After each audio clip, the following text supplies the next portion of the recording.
अस्सलाम वालेकुम जी, कैसे हो आप लोग? ठीक ठाक हो? आई होप आप लोग सब ठीक ठाक हो गए। शुक्र अल्लाह का, मैं भी ठीक ठाक खैर खैरियत से हूँ। तो आई होप आप लोगों की जो लास्ट वीडियो आप लोगों ने जो देखी थी वो आप लोगों को काफ़ी अच्छी लगी होगी, क्योंकि वो बहुत ज़्यादा इन्फॉर्मेटिव थी। क्योंकि हमारी जो रिलीजन्स पे सीरीज़ चल रही है और हम देख रहे हैं कि टॉप 10 रिलीजन्स कौन कौन से हैं और सबसे ज़्यादा उसे कौन कौन फॉलो करने वाले लोग हैं और कहाँ कहाँ पे मौजूद हैं लोग। तो हमें पता चला था कि क्रिश्चियनिटी, इस्लाम और ज्यूडिज़म और फिर उसके बाद आता है हिंदुज़म। ये मेन जो चार हैं। उसके बाद फिर इन लोगों की तादाद कम होने लग जाती है, मेजॉरिटी जो है बाकी जो रिलीजन्स। तो सबसे पहले हम, क्योंकि एक सीक्वेंस के साथ जा रहे हैं, तो हमने क्रिश्चियनिटी के भी देख लिए थे कि उनमें कौन कौन सी उनकी हिस्ट्री क्या थी और वो उनके जो आपस में फ़िरके हैं वो कितने हैं और सबसे ज़्यादा इस टाइम कहाँ कहाँ पे मौजूद हैं जो ये क्रिश्चियन हैं इस टाइम। के बाद हमने इस्लाम के देखे थे फिर, क्योंकि सेकंड नंबर पे इस्लाम होता है और इस्लाम का सब लोगों को पता होना कि क्या हिस्ट्री है और इनमें आजकल मुसलमानों में इतने फ़िरकावारी की वजह से इख्तिलाफ क्यों है। फिर आज हम देखने लगे हैं ज्यूडिज़म, क्योंकि तीसरे नंबर पे आता है ज्यूडिज़म। तो इस वजह से हमारा जो है सीक्वेंस जा रहा है। तो चैनल पे न्यू हो तो please do like, share and subscribe. और वीडियो आप लोगों के साथ देखते हैं कि ज्यूडिज़म की हिस्ट्री क्या और इनमें कितने फ़िरके हैं और कौन क्या करता है और इनके आपस में ट्रेडिशन और कितने ज़्यादा जो है डिफरेंस है। तो आप लोगों के साथ वीडियो देखते हैं। जो वीडियो मैंने लिया वो रज़ा सामू के लिए, तो लेट्स सी और आप लोगों के साथ वीडियो देखते हैं।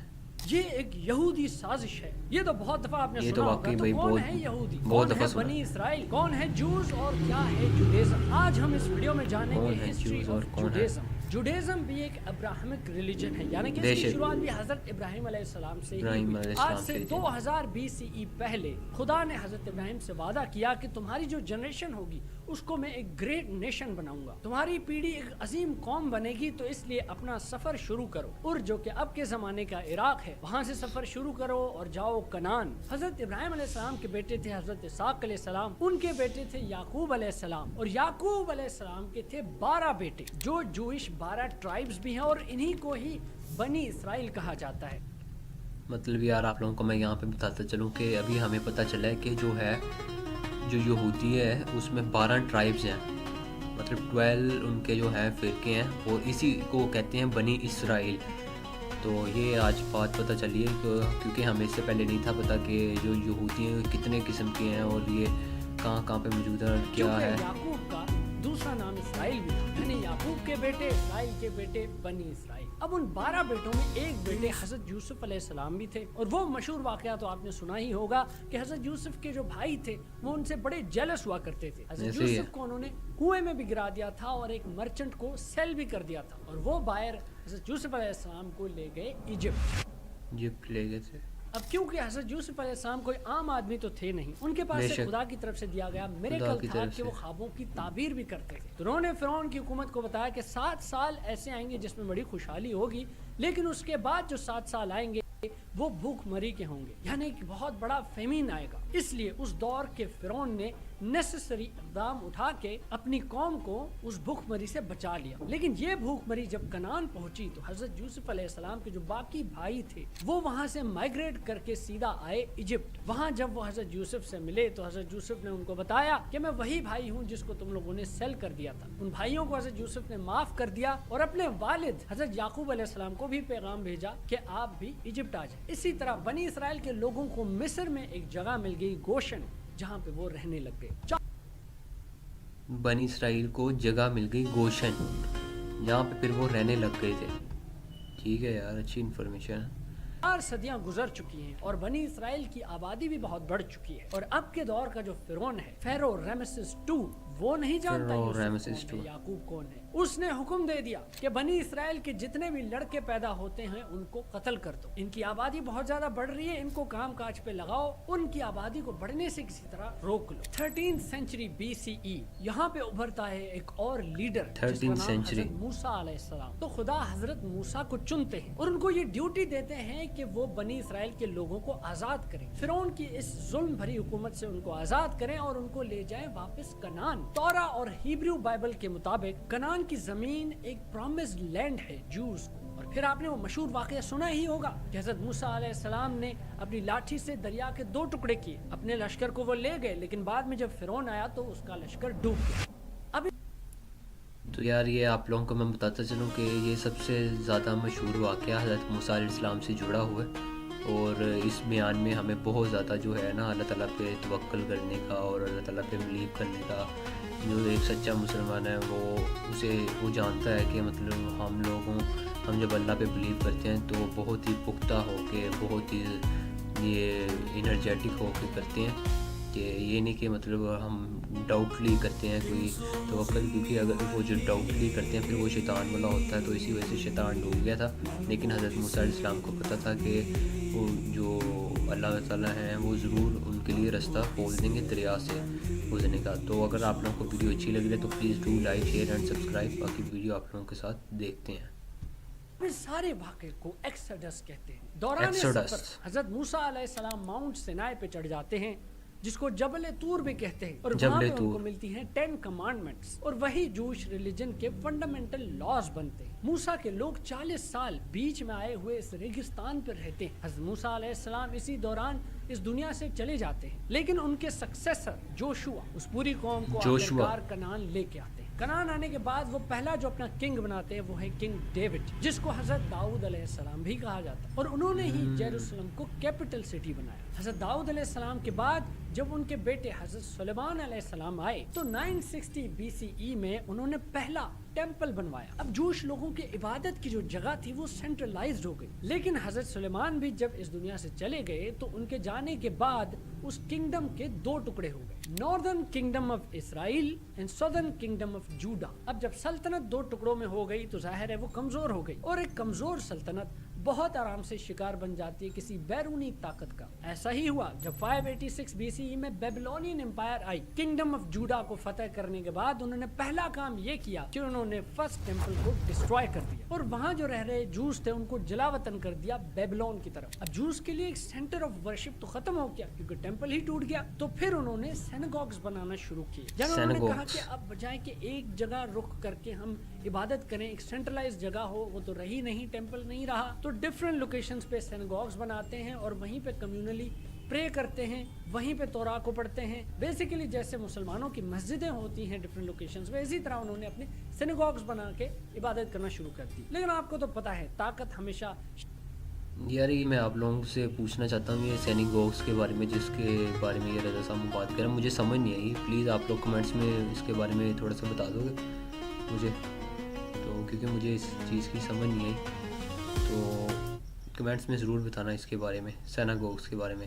یہ تو سمجھ آ گئی کہ یہ بھی مسجدوں کی طرح بنا رہے تھے اپنی پرے کرنے کے لیے جو یہودی ہیں. ہوئے جب پرشین کنگ سائرس آئے 538 BCE میں، یہ نیا کنگ جب آیا تو اس نے جلا وطن ہوئے جوز کو بولا واپس آؤ اور اپنا ٹیمپل پھر سے بناؤ، اور اسی طرح بنا سیکنڈ ٹیمپل ان 516 BCE. 332 BCE میں اسی جگہ پھر الیگزینڈر دی گریٹ کی پاور آ گئی. وہ جب یہاں پہ آیا تو اس نے ہیلینزم یعنی کہ گریک کلچر، گریک ریلیجن، اس کو زبردستی وہاں پھیلانے کی کوشش. پھر جوز اور گریکس کے بیچ میں مسئلے ہونے لگ گئے. ایک مکیبین ریولٹ ہوا اور اس ریولٹ کے نتیجے میں جوز جیت گئے. یروشلم پہ انہوں نے دوبارہ سے کنٹرول لے لیا. پھر آیا 63 BCE. اب باری تھی رومن امپائر کی. رومن جیسے حکومت کرنے لگ گئے تو پہلے تو انہوں نے کچھ نہیں کیا، لیکن فرسٹ جوش رومن وار کے بعد انہوں نے سیکنڈ ٹیمپل بھی توڑ دیا. یہ تو کچھ نہیں، رومنز نے جوز کا یروشلم میں رہنا بھی بین کر دیا، اور اس طرح سارے جوز ڈسپرس ہو گئے. رومن امپائر کے مختلف جگہوں پہ چلے گئے، کوئی بیبلون چلا گیا، کوئی یورپ چلے گیا، کوئی نارتھ افریقہ چلا گیا، کوئی پرشیا چلا گیا، اور اس سب کو بولتے ہیں جو.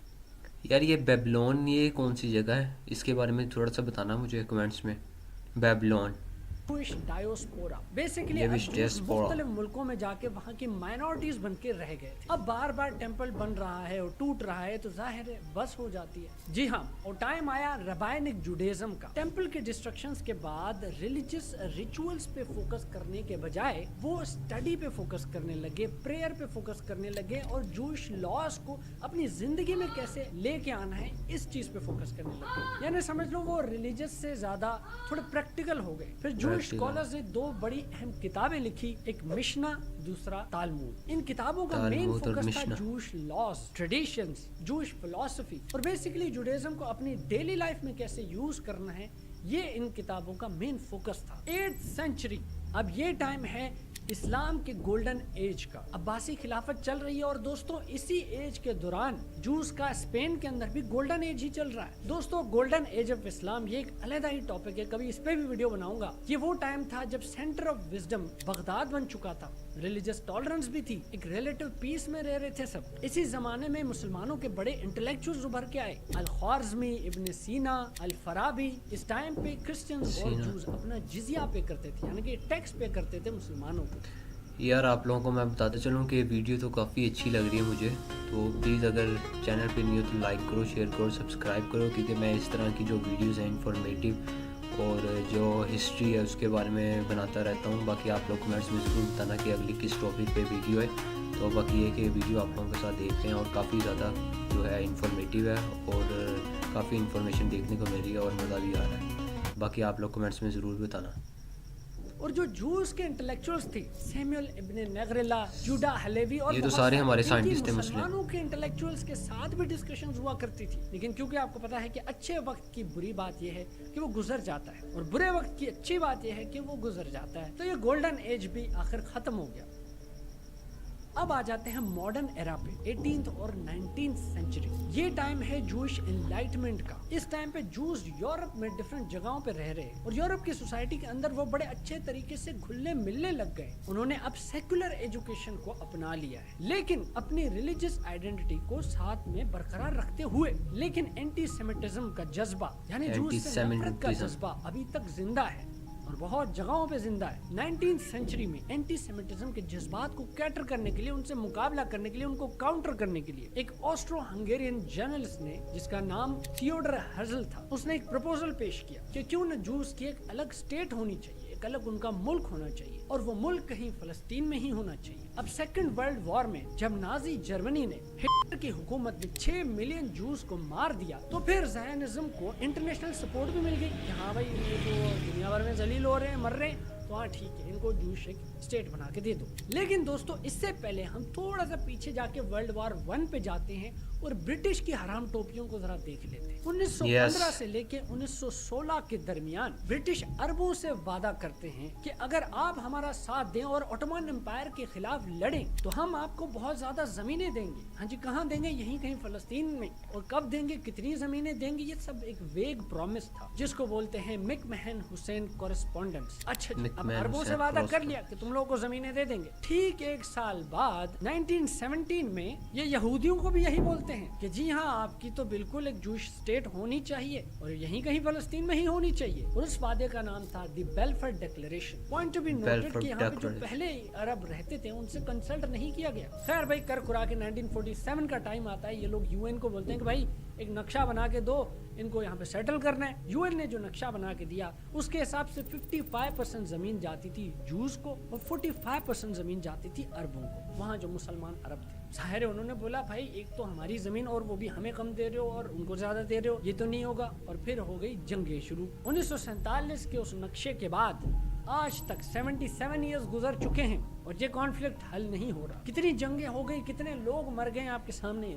एक चीज नोट करना, ये जो ब्रिटिश वाले जहाँ भी आते हैं और वहाँ से निकल जाते हैं। यार ये आप लोगों को मैं बताता चलूँ कि 1947 ईयर जो है ये बहुत ही जो है ना ज़रा डिफ़िकल्ट ईयर था, क्योंकि इसमें तो एक तो पाकिस्तानियों की अगर बात करें तो यहाँ पे तो जारी बात है हमारे लिए तो काफ़ी अच्छा था, तो क्योंकि हम इंडिया से अलग हुए थे और जो है हमें अलग मुल्क मिला था।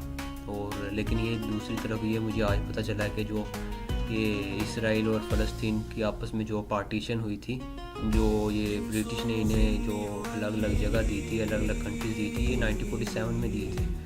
तो ये बड़ी एक ना न्यू बात है और बहुत ज़्यादा इंफॉर्मेटिव थी, मज़ा आया यार। तो सदियों के कॉन्फ्लिक्ट्स वहाँ पे छोड़ के चले जाते हैं कि भाई अब मरो खपो हमें नहीं पता, हम तो जा रहे हैं। इंडिया पाकिस्तान को ही आप देख लो आपके सामने। यही बात मैं कह रहा था। होगी, अगर ऐसा ही है, पसंद आई है तो लाइक करो और नीचे सब्सक्राइब करो। मैं मिलता हूँ आपसे किसी और वीडियो में किसी और बात पे करते हुए। तबसरा तब तक के लिए भाई को दीजिए इजाज़त, मैं चला, गुड बाय। चलो जी, तो यार वीडियो आप लोगों के सामने थी और आप लोग बताना कि आप लोगों ने क्या क्या चीज़ न्यू सीखी है यहूदियों के बारे में। वैसे तो मैं आप लोगों को बताता चलूँ कि मुसलमानों को तो सारी बात है इंतहाई नफ़रत है जो यहूदियों से, क्योंकि एक तो ये कि इनमें जो है جو ہے انسانیت نام کی کوئی چیز ہی نہیں ہے، رحم دلی وغیرہ کوئی نہیں ہے۔ آج ہم فلسطین پہ جو اٹیک دیکھتے ہیں تو اس وجہ سے ہر مسلمان اور جو مسلمانوں سے جڑے لوگ ہیں وہ انتہائی نفرت کرتے ہیں یہ یہودیوں سے، اور کیونکہ ان کی جو ڈبل پیس ہے، ان کی جو ڈبل گیم ہے کہ یہ ایک تو فلسطین پہ اٹیک کرتے ہیں اور دوسرا یہ کہ دنیا کو بتاتے ہیں کہ ہم کوئی ظلم وغیرہ نہیں کر رہے اور اپنے آپ کو سچا ڈکلیئر کرتے ہیں۔ تو آپ لوگوں نے کمنٹس میں بتانا کہ اگلی کس ٹاپک پہ ویڈیو ہے، تو اگر آپ لوگ اسرائیل سے نفرت کرتے ہو تو پلیز کمنٹس میں ضرور بتانا اور سبسکرائب کرنا۔ باقی ملتے ہیں آپ لوگوں سے اگلی ویڈیو میں۔ اپنا اور اپنے پیاروں کا خیال رکھیے گا۔ اللہ حافظ۔